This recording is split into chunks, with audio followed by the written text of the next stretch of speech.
The Death of Ivan Ilyich and Pain Relief.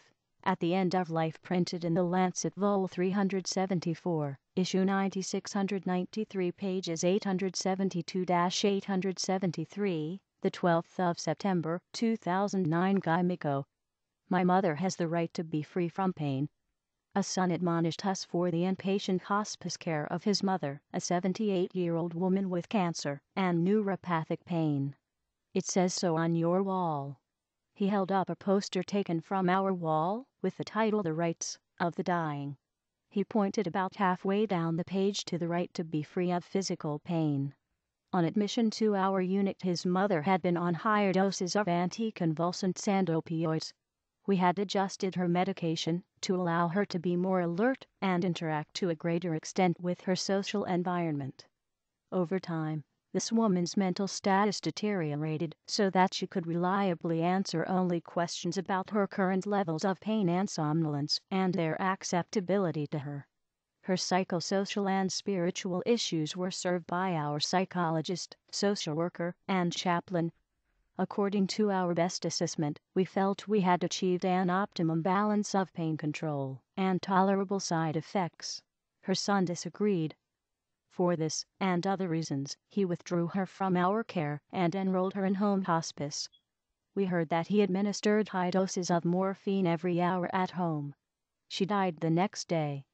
This encounter and other experiences with dying patients' loved ones, hospice workers, and other care providers who with the best of intentions feel that pain and other forms of physical suffering should be eliminated, provoked an active discussion in our unit about the unintended consequences of this practice. One of the most powerful stories to influence the discussion came not from our clinical practice, but from fiction Leo Tolstoy's novella The Death of Ivan Ilyich.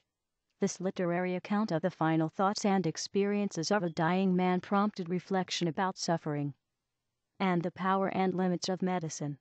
Tolstoy's Ivan Ilyich is a middle-aged prosecutor in 19th century St. Petersburg who spends increasing amounts of his time climbing the social ladder to the detriment of his already poor relationships with his wife and children.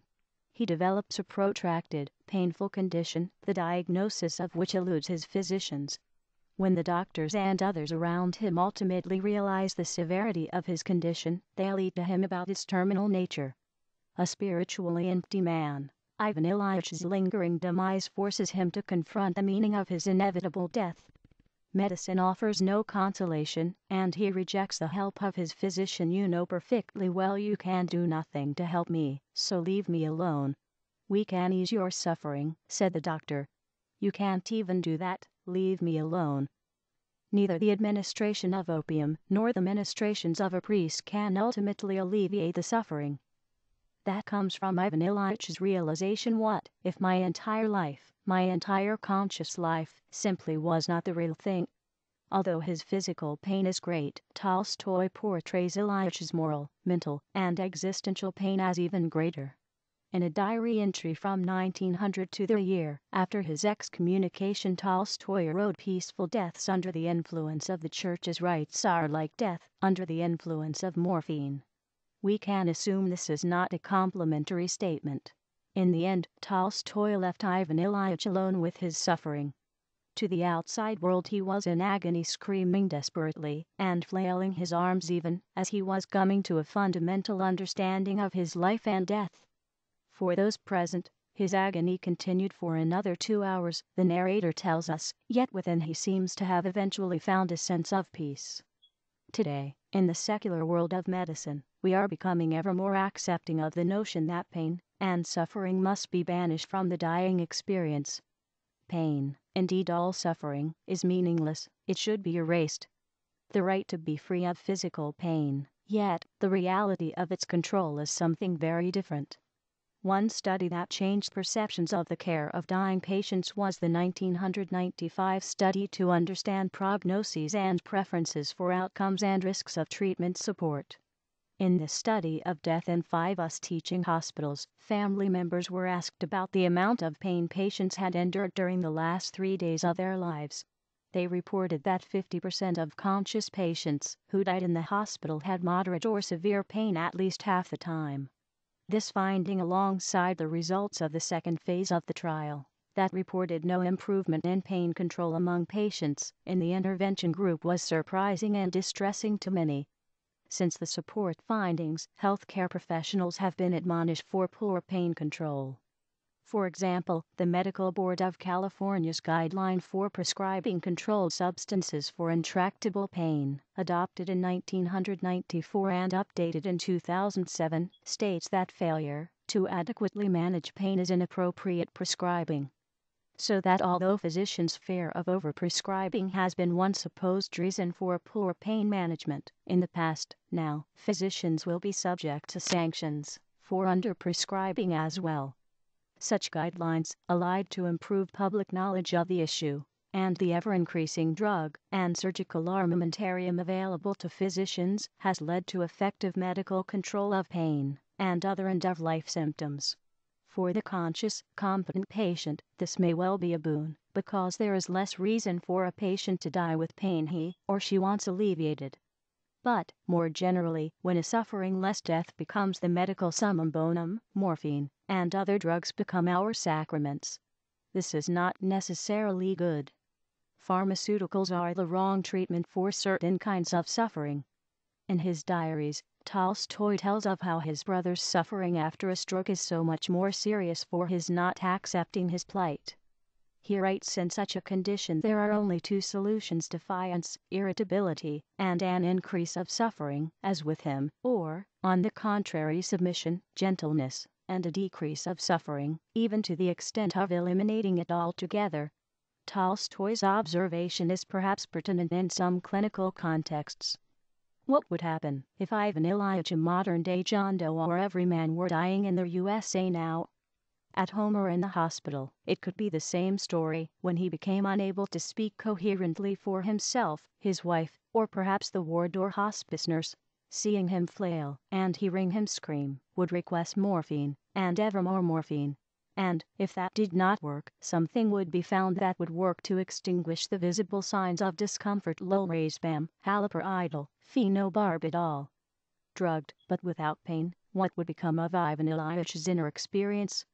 Would it be transformed? Would it go away? Now, we recognize that we are suggesting something that is potentially dangerous, and we worry about it. Pain relief should never be withheld when it is desirable. Nor do we think that physical or existential suffering is necessarily redemptive or edifying in any way. But it might be for some people. There might be someone for whom, as for Ivan Ilyich, the suffering of dying is a path to self-understanding or spiritual awakening. Should this be something that matters to the physician? Physicians and nurses need to be sensitive to the suffering of those they care for. But does this mean a sensitivity to, or a sympathetic understanding of, more than just a patient's physical pain and symptoms, important as those are? Although many people would prefer painless, instant death, no suffering, just lights out, quickly, permanently, others would have some variation of what seems to be Tolstoy's version of the good death, a conscious one, with acceptance of whatever comes. For example, the Zen teacher, Shunryu Suzuki, took opioids for his painful cancer for a while to please his doctor, he said, then stopped because he wanted his mind clear. Our interpretation of Tolstoy's admonition to us in the death of Ivan Ilyich is of the need to live a good life, one that is the real thing, and die a good death, one that is conscious and accepting. We would not, of course, presume to impose this view on anyone who is suffering. It would not do to demand that other people die our or Tolstoy's version of a good death. Moreover, there is probably a variable level of pain or other symptoms that actually hampers a conscious, accepting dying experience.